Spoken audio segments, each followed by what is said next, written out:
Dear student, पिछले lecture में हमने रेगुलर स्पेस के बारे में पढ़ा था, रेगुलर स्पेस क्या होता है, और इस लेक्चर में हम नॉर्मल स्पेस के बारे में पढ़ेंगे। A topological space X is normal if and only satisfy the following axiom of Uriffen। एक टोपोलॉजिकल स्पेस X को, X एक टोपोलॉजिकल स्पेस है, इसको हम नॉर्मल स्पेस कहेंगे। कब कहेंगे? जब ये इस एग्जाम को सेटिस्फाई करता है। अब ये एग्जाम समझिए क्या होता है। If F1 and F2 are two disjoint closed set, उसके अंदर क्या था, एक टोपोलॉजिकल स्पेस था, उसमें से एक पॉइंट लिया था और एक क्लोज्ड सेट लिया था। ठीक है, रेगुलर स्पेस में एक पॉइंट लिया था, एक क्लोज्ड सेट लिया था। पॉइंट जो है वो क्लोज सेट में नहीं होना चाहिए, तब उसके लिए there exist two disjoint open set, one containing F and other containing X। हमने ये पढ़ा था। इसमें क्या है, हम X टोपोलॉजिकल स्पेस के अंदर हमने दो क्लोज सेट लिए F1 और F2। F1 and F2 are two disjoint close set in X के अंदर, देन देयर एग्जिस्ट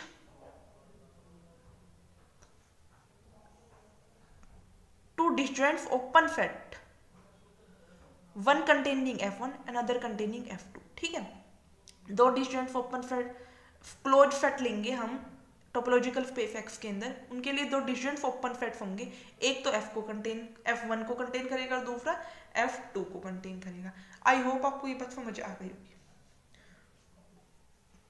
कैरेक्टराइजेशन देखो नॉर्मल स्पेस की, जैसे हमने रेगुलर स्पेस की कैरेक्टराइजेशन की है, सेम बिहाफ पे हमारी नॉर्मल स्पेस की कैरेक्टराइजेशन चलेगी। देखो, एक टोपोलॉजिकल स्पेस को नॉर्मल कब कहेंगे? अगर कोई भी क्लोज सेट F और एक open set G containing F, there exist open set G star such that कि G स्टार जो F को कंटेन करता है एंड G स्टार का क्लोजर सबसेट है G का।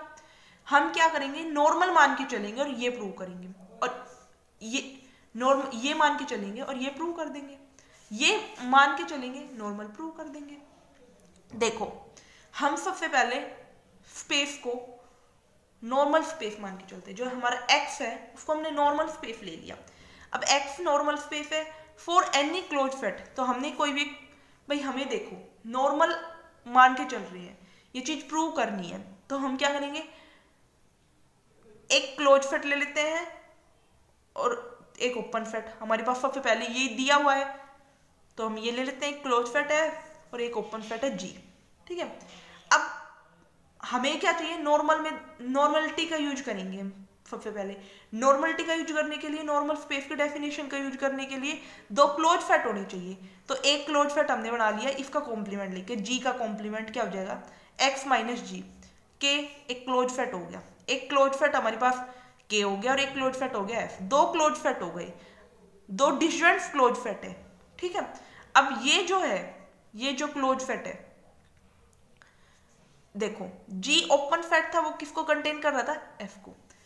G का कॉम्प्लीमेंट F को कंटेन नहीं करेगा, तो यानी कि G का कॉम्प्लीमेंट क्या होगा, क्लोज सेट। जो क्लोज सेट होगा वो F को कंटेन नहीं करेगा, तो दोनों क्या हो गए, disjoint close set. I hope आपको ये बात समझ आ गई होगी। अब हमें दो डिसजॉइंट क्लोज सेट्स मिल चुके, अब हम नॉर्मलिटी की डेफिनेशन का यूज करेंगे। नॉर्मलिटी की डेफिनेशन कहती है कि दो क्लोज सेट्स मिलने के बाद हमारे पास दो ओपन सेट एग्जिस्ट करने चाहिए, डिसजॉइंट ओपन सेट्स। ठीक है, G स्टार एंड G के सच दैट कि एक जो है क्लोज सेट F को कंटेन करे, दूसरा क्लोज सेट K को कंटेन करे। देखो, हमारे पास ओपन सेट मिला G स्टार और G के। ठीक है, एक तो G स्टार जो है वो F को कंटेन करेगा और G के K को कंटेन करेगा। अब देखो, अगर ये चीज होल्ड कर रही है तो क्या होगा, अब G स्टार का क्लोजर जो होगा, पहले देखो G स्टार जो है वो कंटेन करेगा X माइनस G के को। देखो क्यों कंटेन्ड होगा, क्योंकि G स्टार जो है और G के, इन दोनों का इंटरसेक्शन जो है वो क्या है, हमारे पास फाई। ठीक है, इन दोनों का इंटरसेक्शन फाई है, तो इसको मतलब G स्टार जो होगा वो सबसेट होगा X माइनस G के का। भाई इन दोनों का इंटरसेक्शन फाई होगा, तो इन दोनों में अगर G स्टार सबसेट होता है G के का, सपोज करो, तो इन दोनों का इंटरसेक्शन फाई आता ही नहीं, तो इसको मतलब G स्टार सब सेट किसका होगा, x माइनस जी के का। अब इस दोनों पे हम क्या ले लेते हैं, क्लोजर, ठीक है। अब ये जो है वो एक क्लोज सेट है, ये क्लोज सेट है, इसका क्लोजर इसी के इक्वल आएगा, तो इसी के इक्वल आ गया। अब जी के जो है वो किसको कंटेन कर रहा है, के को, तो x माइनस जी के किसके इक्वल हो गया, x माइनस के अंदर कंटेंट हो गया। ये जो चीज है x माइनस के अंदर कंटेंट, और x माइनस के किसके इक्वल है, जी के इक्वल। तो यहाँ पे क्या हो गया, अब यहाँ पे क्या हो गया, तो जी स्टार क्या हो गया, एक ओपन सेट हो गया। जी स्टार जो है हमारे पास ओपन सेट सच दैट कि जी स्टार इस तरीके का ओपन सेट है कि इसको कंटेन करेगा, और जी स्टार का जो क्लोजर है, क्लोजर कंटेन होगा जी का। तो ये कंडीशन होल्ड कर गई, ठीक है। आई होप आपको ये समझ में आएगा। अब इसका कन्वर्स पार्ट देखते हैं।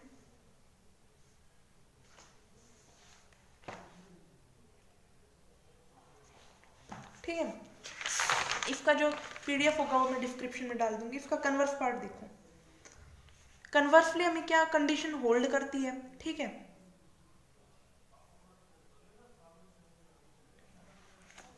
अब हमें यहाँ पे मान लिया कि कंडीशन होल्ड करती है, हमें क्या शो करना है कि जो स्पेस है, हमें ये शो करना है कि x जो है वो नॉर्मल स्पेस है, हमें ये प्रूव करना है। तो ये प्रूव करने के लिए हम क्या लेके चलेंगे भाई, दो क्लोज सेट लेके चलेंगे। तो हमने दो क्लोज सेट ले लिए, distance close set. Let f1 and f2 be two distance close set in x के अंदर। अब दोनों डिस्टेंस क्लोज सेट है, तो f1 जो होगा वो कंटेंट होगा x माइनस f2 के अंदर। भाई f1 इसके कॉम्प्लीमेंट में जाएगा, दोनों डिस्टेंट है ना, तो f1 जो होगा वो कंटेन हो सकता है दूसरे x माइनस f2, और x माइनस f2 क्या हो गया, ये ओपन हो गया। तो x माइनस f2 क्या हो गया, ओपन सेट हो गया। f1 को कंटेन करने वाला x minus f2 open set हो गया। अब हमारी जो कंडीशन है, ये जो कंडीशन थी हमारी, ये होल्ड करती है, तो इसका मतलब there exist an open set. हम ये कंडीशन मान के चल रहे होल्ड करते में नॉर्मल दिखाना है, तो एक ओपन सेट एग्जिस्ट करेगा जी स्टार सच दैट कि जो जी स्टार है वो एक f1 क्लोज सेट को कंटेन करेगा, और जी स्टार जो है वो जी स्टार का जो क्लोजर होगा वो कंटेन करेगा ओपन सेट मतलब जी के अंदर। तो यहाँ पे क्या होगा कि एक ओपन सेट जी स्टार एग्जिस्ट करता है सच दैट कि जी स्टार जो होगा वो f1 को कंटेन करेगा, और जी स्टार का क्लोजर जो होगा वो सब सेट होगा ओपन सेट का। ओपन सेट हमारे पास क्या है, x माइनस f2 यहाँ पे, तो इसके अंदर कंटेन होगा। इसका मतलब क्या हो गया, f1 जो हो गया वो सब सेट होगा जी स्टार का, और f2 जो हो गया, यहाँ पे देखो f2 को हम इधर ले आए तो x माइनस जी स्टार, तो इसका मतलब f2 जो कंटेन हो गया x माइनस जी स्टार के अंदर। तो यहाँ से हमें दो डिस्टेंट ओपन सेट मिल गए, एक तो ये हमें और एक ये, दो डिस्टेंट ओपन सेट्स मिल गए, और इसलिए नॉर्मल हो गया, क्योंकि हमें नॉर्मल प्रूव करने के लिए क्या करना था, तो डिस्टेंट ओपन सेट्स लेके आने थे। आई होप आपको ये समझ आया होगा। मैं एक बार एक्सप्लेन दोबारा से कर देती हूँ। नॉर्मल स्पेस मान के चले हैं, हमें ये कंडीशन एग्जिस्ट करानी है। हम एक क्लोज सेट लेंगे, एक ओपन सेट लेंगे कंटेनिंग f। तो जब एक ओपन सेट लिया है तो उसका कॉम्प्लीमेंट क्या होगा, क्लोज सेट होगा। तो दो डिस्टेंस क्लोज सेट्स हो गए हमारे पास। अब नॉर्मलिटी का कंडीशन यूज करेंगे। नॉर्मलिटी की कंडीशन पे क्या कह सकते हैं, दो डिस्टेंस ओपन सेट्स होंगे जी स्टार एंड जी के सच दैट कि एक जो है वो क्लोज सेट f को कंटेन कर रहा है, दूसरा क्लोज सेट k को कंटेन कर रहा है। f जो है वो कंटेन हो रहा है जी स्टार के अंदर, और k जो है वो कंटेन हो रहा है जी k के अंदर, और दोनों क्या है, ओपन सेट्स डिस्टेंट, दोनों डिस्टेंट्स है। तो यहाँ पे क्या हो गया, जी स्टार जो हो गया, दोनों डिस्टेंट होने की वजह से जी स्टार जो हो गया सब सेट हो गया x माइनस जी के अंदर। ठीक है, अगर ये इसका सबसेट हो गया तो इसका क्लोजर भी इसका सबसेट होगा। अब ये जो है वो क्लोज सेट है, क्लोज सेट का क्लोजर के क्लोज सेट के ही इक्वल आता है। क्लोज सेट का क्लोजर जो होता है वो क्लोज सेट ही होता है। तो x माइनस जी के और x माइनस जी के जो हो गया वो सबसेट हो गया x माइनस के का, और x माइनस के किसके इक्वल है, g का, g के इक्वल। तो हमें जो प्रूव करना था वो प्रूव हो चुका है। हमें प्रूव करना था कि f जो है वो कंटेन करता है g स्टार के अंदर, ये हमारा प्रूव हो गया। और दूसरा g स्टार का क्लोजर जो है सबसेट है g का, तो g स्टार का क्लोजर सबसेट हो गया g का। तो g स्टार जो है यहाँ पे ओपन सेट है, जी स्टार क्या है, ओपन सेट है सच दैट कि f जो है वो कंटेन कर रहा है जी स्टार के अंदर, और जी स्टार का क्लोजर सबसेट है जी का। ये जो कंडीशन है फर्स्ट होल्ड करके सेकंड दिखानी है हमें। सेकंड हमें नॉर्मल दिखाना है, जो कंडीशन है वो होल्ड करती है। तो हमने यही कंडीशन होल्ड करती है, हमें नॉर्मल दिखाना है। नॉर्मल दिखाने के लिए हम क्या लेके चलेंगे, दो डिस्जॉइंट क्लोज सेट्स लेके चलेंगे। ठीक है, अब दो डिस्जॉइंट क्लोज सेट्स है x के अंदर, डिस्टेंट क्लोज सेट है, तो इसका मतलब f1 जो होगा सबसेट होगा x माइनस f2 का। तो x minus f2 is an open set containing F1। X minus F2 क्या है, ओपन सेट है जो कि F1 को कंटेन कर रहा है। ये कंडीशन होल्ड कर गई, ठीक है। तो गिवन कंडीशन से हम क्या कह सकते हैं, हमारे पास जो कंडीशन है वो दी हुई है। हमारे पास क्या दिया है कि एक ओपन सेट एग्जिस्ट करेगा। देखो ये कंडीशन कह रहा है कि ओपन सेट एग्जिस्ट करेगा जी स्टार सच दैट कि F जो है वो जी स्टार का सबसेट होगा और जी स्टार का क्लोजर सबसेट होगा जी का, ठीक है। तो ये हमारे पास कंडीशन दी हुई है। तो हमारे पास एक ओपन सेट जी स्टार एग्जिस्ट कर रहा है सच दैट कि F जो है हमारे यहाँ पे F1 है यहाँ पे, क्योंकि दो क्लोज सेट है ना, F1 सबसेट होगा जी स्टार का और जी स्टार का क्लोजर सबसेट होगा X माइनस G2 F2 का, X माइनस F2 का, ये जो कि ओपन सेट है। तो इसका मतलब दैट इज, इसका मतलब क्या हो गया कि F1 is subset of G star and F2 is subset of X minus G star के क्लोजर। ऑल्सो यहाँ से क्या हो गया, हमें दो open set disjoint open sets मिल गए, तो X क्या हो गया, नॉर्मल हो गया। अब देखो T3 स्पेस किसे कहते हैं और T4 स्पेस क्या होता है। T1 plus regular, T1 space plus regular space को हम T3 स्पेस बोलते हैं और T1 प्लस नॉर्मल को हम T4 स्पेस बोलते हैं। देखो मैं ये मोस्ट इंपॉर्टेंट थ्योरम है, मतलब important exam point of view से मोस्टली पूछ ली जाती है। देखो क्या है कि every T4 space is T3 space, 2 marks में भी आ सकती है कि हर एक T4 स्पेस जो होता है वो T3 होता है। देखो T4 और T3 में क्या डिफरेंस है, रेगुलर T1 तो होते ही है दोनों, रेगुलर नॉर्मल का डिफरेंस है। तो हम स्पेस को T4 स्पेस मान के चलेंगे। X जो स्पेस है वो T4 स्पेस है, स्पेस जो हमारा T4 स्पेस है। देन क्या होगा, T4 स्पेस है, इसका मतलब क्या है कि T1 भी है और नॉर्मल भी है।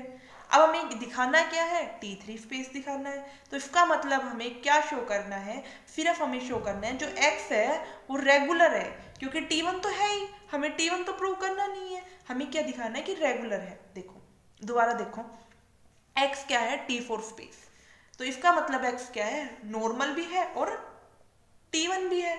अब हमें X को T3 स्पेस दिखाना है, तो इसका मतलब हमें इसको रेगुलर प्रूव करना है, सिर्फ और सिर्फ रेगुलर, ठीक है। रेगुलर प्रूव करने के लिए क्या होता है, सबसे पहले एक क्लोज सेट लिखते हैं और एक पॉइंट लिखते हैं जो कि उस क्लोज सेट के अंदर नहीं है। तो हमने यही किया, let F be close set and X belongs to capital X, जो हमारा टोपोलॉजिकल स्पेस है उससे हम एक पॉइंट ले लेते हैं। F जो है वो क्लोज सेट है और एक पॉइंट ले लिया टोपोलॉजिकल स्पेस से सच दैट कि X जो है वो F के अंदर नहीं है, ठीक है। अब सिंस X क्या है, T1 स्पेस, T1 स्पेस क्या होता है कि हर एक T1 स्पेस की जब आप करेक्टराइजेशन पढ़ोगे तो उसमें आप पढ़ोगे कि हर एक सिंगलटन सेट जो होता है वो क्लोज सेट होता है, ठीक है।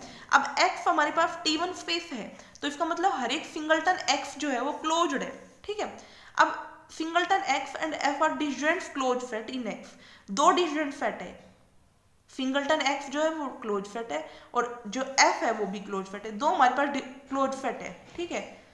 तो यहाँ से क्या हो गया, singleton X and F are disjoint close set in X।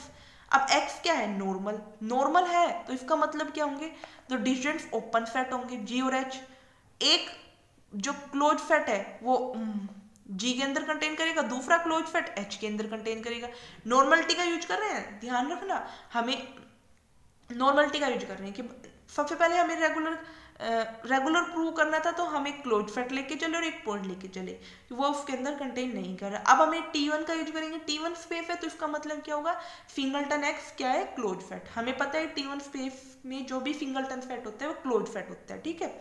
अब सिंगलटन X क्लोज सेट है और F भी क्या है, क्लोज सेट, तो दो डिस्टेंस क्लोज सेट हो गए, दो डिस्टेंस क्लोज सेट हो गए। अब हम जानते हैं कि X क्या है, नॉर्मल है, तो इसका मतलब दो डिस्टेंस ओपन सेट्स भी होंगे, सिंगलटन X और दो डिस्टेंस ओपन सेट्स होंगे G और H, सॉरी सिंगलटन X को तो कंटेन करेगा G, ठीक है। तो दो डिस्टेंस ओपन सेट हो गए G एंड H, तो सिंगलटन X को G कंटेन करेगा और सिंगलटन और F को कौन कंटेन करेगा, H, तो दोनों कंटेन्ड हो गए। तो यहाँ पे क्या आ गया, X जो है वो G के अंदर और F क्या है, H के अंदर, ठीक है। तो G और H जो हो गए डिस्टेंस ओपन सेट्स हो गए containing X and F respectively. अगर वो सेट को कंटेन कर रहा है, X सेट को कंटेन कर रहा है, तो इसका मतलब पॉइंट को भी तो कंटेन करेगा वो, X जो है वो सिंगलटन एक्स जो है वो कंटेन्ड हो रहा है जी के अंदर, तो इसका मतलब वो पॉइंट भी तो कंटेन्ड हो रहा है। फेट जो है सिंगलटन एक्स जो फेट है वो कंटेन्ड हो रहा है जी के अंदर, तो इसका मतलब एक्स जो है वो बिलोंग कर रहा है जी के अंदर, तो एक्स बिलोंग कर गया जी में और एफ जो हो गया वो, तो यही हमें प्रूव करना था। तो हमारे पास हो चुका प्रूव कि दो ओपन फैट्स मिल गए, distillate open fat, one containing x and other containing F respectively, hence x is regular, x क्या हो गया यहाँ पे regular, and for T3 space, तो यहाँ पे क्या होगा T3 स्पेस। आई होप आपको अच्छे से समझ में आएगा ये थ्योरम भी। Thank you for watching my video. अगर आपको